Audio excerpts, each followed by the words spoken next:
Hey guys, Cape Layouts here, bringing you guys another Halo Wars video.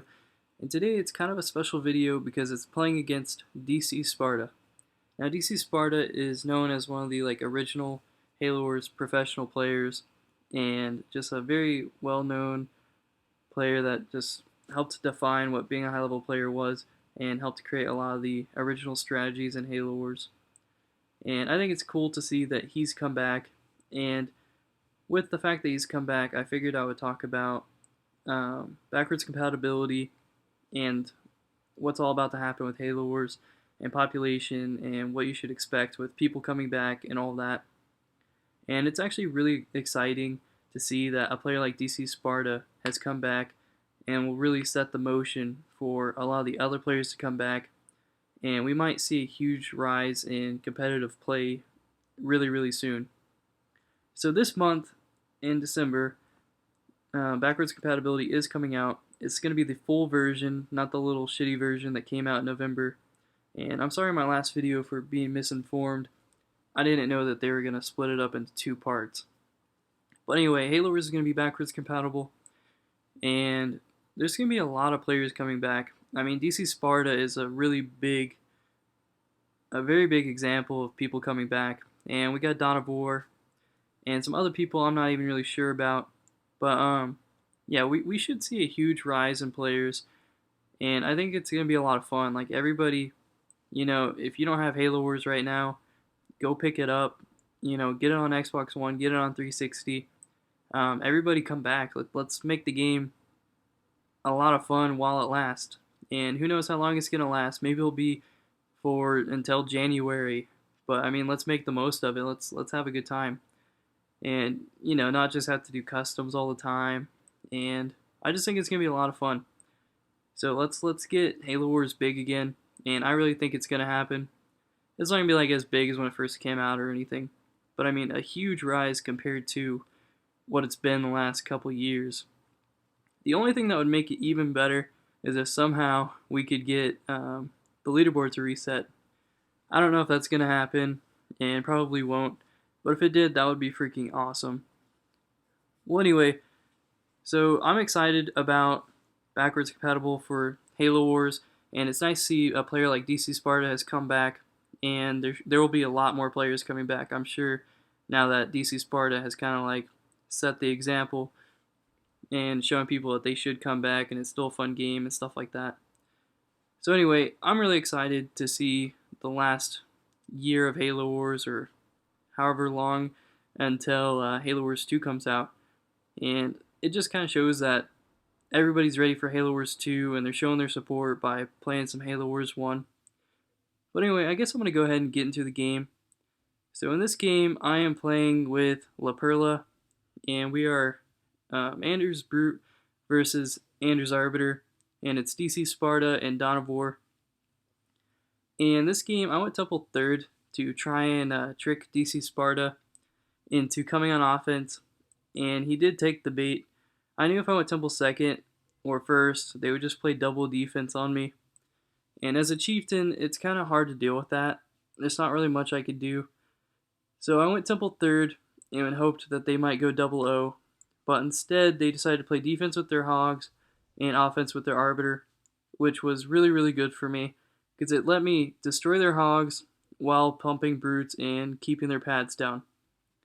Now overall, he is going to outdamage me based on the fact that there's hogs defending me, and we can't defend their arbiter with our hogs. So what we're going to do is send our hogs on offense. This way we can try and get their arbiter to recall. But at the moment, Sparta's just going to keep my pads down. He's not interested in recalling. So LaPerla is going to go to their Anders base and start killing pads and stuff. And this way he's either going to get the hogs off of me or get the arbiter off of me. But either way, it's going to let me do a lot of damage. Right now I'm sitting on 4 brutes, which is just amazing.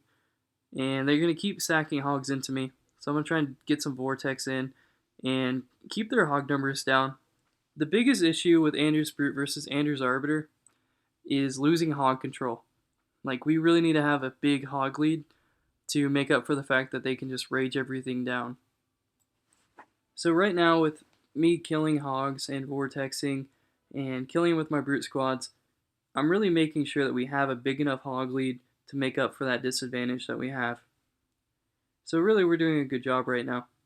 Now, like I said before, he is out base damaging me, and at this point he does have Citadel and he's about to have 3 pads, and obviously I'm pretty broke right now. I'm barely able to afford my pads. So I'm just going to continue doing as much as I possibly can, and I let LaPerla know that the Arbiter recalled, and he's trying to get his hogs out, but his hogs are kind of getting stuck on the base. So it's going to take him a little bit to get out, but the Arbiter decided to come after me, which is a good idea, because I now have 4 brutes on his base, and I'm starting to put in some work. At this point, I was contemplating what I should do next, but I went ahead and just decided to keep going brute squads, because I felt like I was doing a really good job on offense and making them waste a lot of money. I was wasting a lot of my own money, but I was keeping both their UNSC and their Arbiter down, and to me, I feel like that's completely worth it. I'm putting it into a situation where my teammate can kind of 1v2, and to me, that's going to work out good, because we already know the Arbiter is really not going to build anything. So the fact that we have a hog lead and he can deal with their Arbiter means that he can just 1v2. So I don't really mind wasting all my money into keeping their Arbiter and their UNSC down. And right now, LaPerla went back to their UNSC, and it made DC Sparta leave me again, which is giving me another opportunity to keep his pads down. And his hogs are getting stuck on the base again, and he's going to catch a few. But while he's doing that, I'm going to kill his upgraded pad and just continue to wreck his base. So right now he's sitting on 2 pads, one's upgraded, and I'm going to stop his 3rd pad, it looks like. So I'm doing pretty good on offense. I'm keeping them down, and I'm just now going to get my first upgraded pad. And I'm just continuing to vortex and buy brute squads and just keep them down the most and best I can. And now I really want to stop this upgraded pad. Well, he's actually on 3 pads now. I'm going to kill this upgraded pad if I can, because that will really put me at a very good position. And if I'm correct, right now LaPerla's got Goss now, and he's going to start coming on offense to push on the Arbiter. And I told him to just hit the left side and lure him out, but just work on killing some pads. So he's going to kill some pads, and then he's going to drop a D-bomb. That's the plan. And we're just going to try and win the game right here, because I've kept their hog numbers down, and as you can see, LaPerla has a shit ton of hogs. So we're looking really, really good. And the D-bomb's going to stun the Arbiter, and he killed 2 pads, so now he's just going to come over here and work on killing that Arbiter. And since he only has 1 pad, he can't really afford to rage very much anyway. So right now we're going to kill this last pad on his base, and he's basically done for at this point. And the reason Dawn of War didn't come in yet is he didn't have Gauss researched until now.